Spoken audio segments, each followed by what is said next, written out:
Баткендеги куралдуу атышуудан жабыркагандардын саны өсүүдө. Чегарага жакын жайгашкан аймактагы айылдын жашоочулары 140 миңден ашуусу башка коопсуз жерлерге көчүрүлдү. Алардын бир канчасы Бишкек Борбор калабызга дагы келип жатат. Бул жерде жеке ишкерлер, кайрымдуулук фонддор аларды убактылууча өз карамагына алууда. Биз азыр 120 кишини өз карамагына алган жеке ишкердин цехине келдик. Бул жерде 120 Баткенден жабыркаган 120 үй бүлөнү тамак аш менен, үй жай менен камсыздап жатыр. Алардын абалынан кабардар болобуз.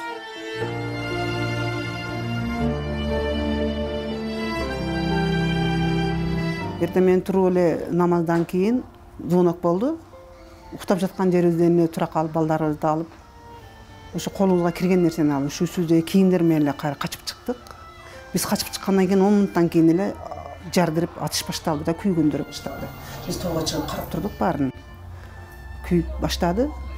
15 киши бир машина менен келди, 2 күндө зорго жеттик. Раватта турсак мына жылгыла дегенни, онун Баткенге келдик. Баткенде бир күн жаттык.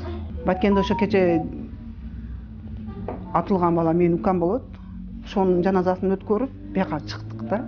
Балдар менен кыйналып 2 күн кече зорго кечке жеттик. Келип эле спорт ортосуна келдик бияка. Келип бияка бөлүп, шака келдик. Балдар карап атат, жакшы. Балдарга тамак ашыбызды карап атат. Болгон жардамдарын берип атат баары.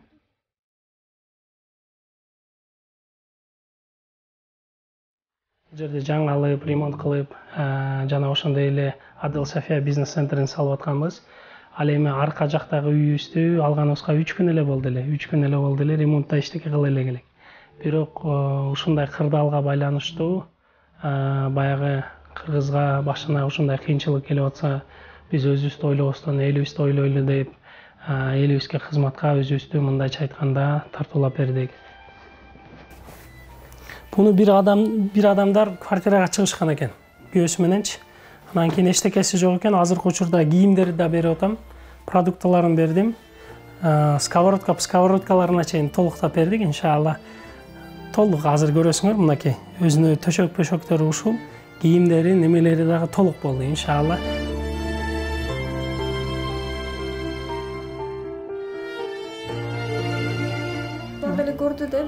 Баары көрдү, мына өткөн кийимде болгон ушу бала мына сүйлөбөйт азыр. Өткөн күндө ушун коруп калды. Ошо 1 жашар болоюн дегенде качканбыз. Мунусу беремен кичине эмесинде кеткен. Азыр ошо Москвага өткөн согушта алып качып эле кеткен. Мунусу 2 жаштан болду. Ушу доктурга көрсөтүп жүрөбүз азыр. Сүйлөбөйт деп. Мындай деме болуп сүйлөбөйт да, жарылып болсо бала 1 жаштан өтүп эле сүйлөйт го. Мына азыр 1 жашар мунусу сүйлөйт. Бейман ата, апа, андай деп сүйлөйт. Мунусу сүйлөйт. Ошо стресс алган, ошо согушта. Немеде мындай балдар баары эле көп, мындай балдар. Аксайда баары балдар көп, ушундай балдарчы. Стресс алып баары. Беременный келиндер баары стресс алды. Ошо элге рахмат.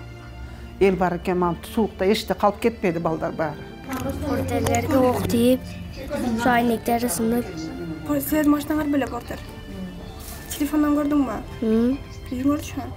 Үйүзгө ошо шийбүрү түшүп, айнектерге тийип. Күйүп кетиптир баары. Телефондон көргөндө ошо тартар бакырып атат эле, Кыргызстан меники деп.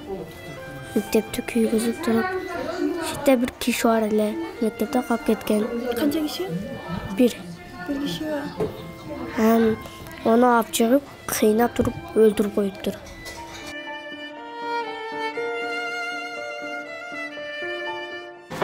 Күндө завтрак эртемен 8-де берилип атат. Айылдан келгендер үчүн айылдалар негизи эрте завтрак кылышат, эрте обед кылышат да.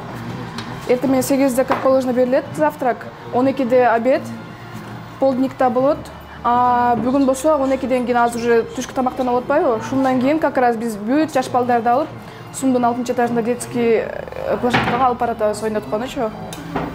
Баткен эли биз сиздерди жакшы көрөбүз. Биз ни сантиметра не отдадим дегендей, биз силердин бир да жерибизди бербейбиз. Эч кимге, хоть Баткен, хоть Көл, хоть Нарын болсун, кайсыл жер болсун, ал биздин жерибиз. Ушулдан кийин дагы, ушул ситуациядан кийин дагы может ар бир кыргыздын жүрөгүндө ушундай болуп аткандыр. Ушунчалык патриоттук сезимдер күчөйүп, жерибизди ушунчалык барктап, ушундай сонун элибиз, ушундай жерибиз бар экенин ушунчалык алтында көрүп калган болушубуз керек. Ушул ситуациялардан кийинчи баарыбызга сабак болуп аткан болуш керек деп ойлойм.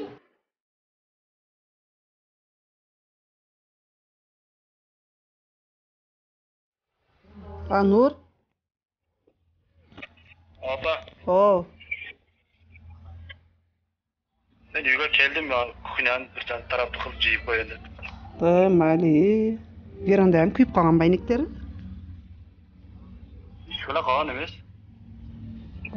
Mayli kalsın. Yüz kaldı bu. Şu Kırgız eline barına rahmat aytam. Biz hazır şu yerge sport odasına geldik. Şu yerge böldü. Barыңızдарга rahmat. Bizi taştabay жардам бергениңиздерге.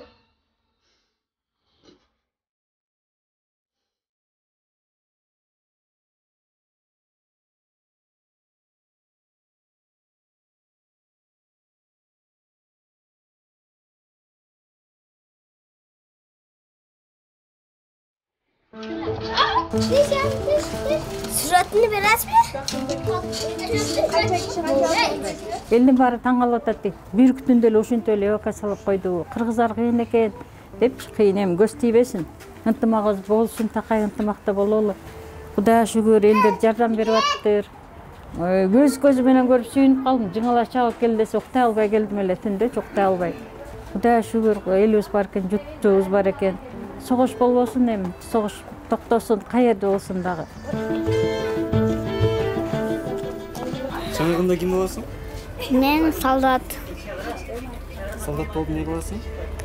Үйлөрүбүздү коргоп, адамдарга жардам берип, kendimizi koruyun.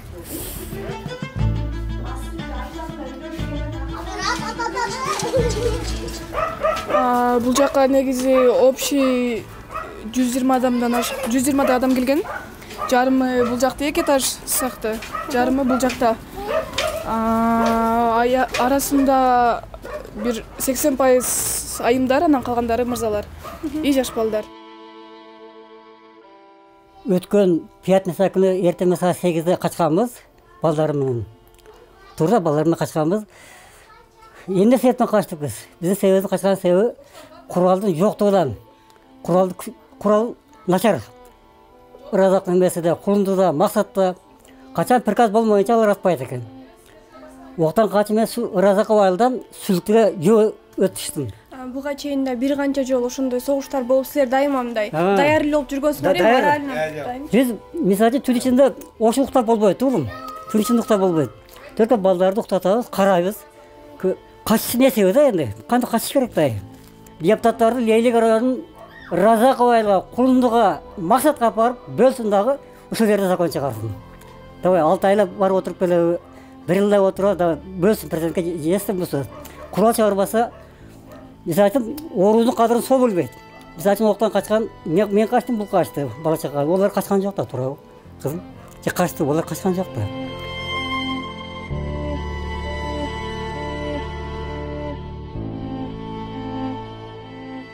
Лейлик районунун Ысқақ Разаков айылынан келдик. Биз жакта кene кече көрдүңөр. Атыш болуп, айылда пиче турдук. Анан энди балдар биякта деп анан бала чаканы алып бияка келдик. Элге айланайын. Эл коргойт экен адам баласыны. Келгели берип мана бардыгыбызды анандай жайгаштырып, бизге колунан келген жардамдарын берип атат.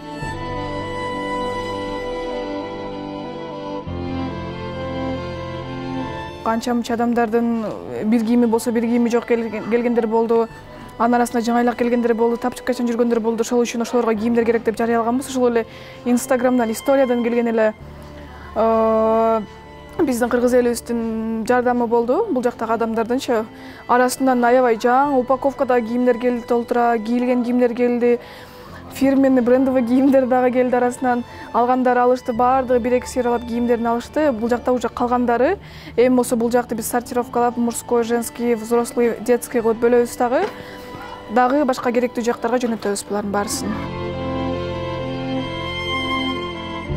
Ушундай эле саар менен турганбыз, намазды окуганбыз. Эң эле чайга отурабыз деген малды эле баң деп атылды. Биз аны биринчи октойм эле ойлогонубуз жок да. Чегаранын маселе чечилмейинче мен үйүмө барбайм да. Кантип барам мен? Мен баламды таба албасам, нерлерим таба албасам, аялым мени таба албаса, кандай болуп жолдо ыйлап. Жөн эле басыра болдук. Биз ушу отурган жерде эч эчтеке ала алганыбыз жок да. Ушу үстүбүзгө эчтеке салып алып турсам, отурган жерибизден качып чыкканбыз да. Кыргыз элинин бири-бирлерине көрсөткөн жардамдарынан келген продукты, бул жакта памперстер уже бүт таратылып берген, бул бир аз ашып калгандары да запасной.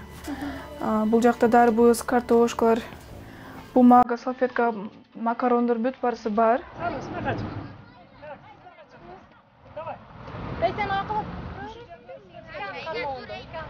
Учурда дал ошол Баткенден келген жаш бөбөктөрдү бир аз да болсо көңүлүн көтөрүү максатында атайын өнөткөн алып барып жатышат экен. Андан бул жерде айтылуусуна караганда эч кандай материалдык жактан жардамга муктаждыгыбыз жок, бирок антсе дагы Жибек жолу 335 дарегине келип өз жардамыңыздарды берип кетсеңиздер болот.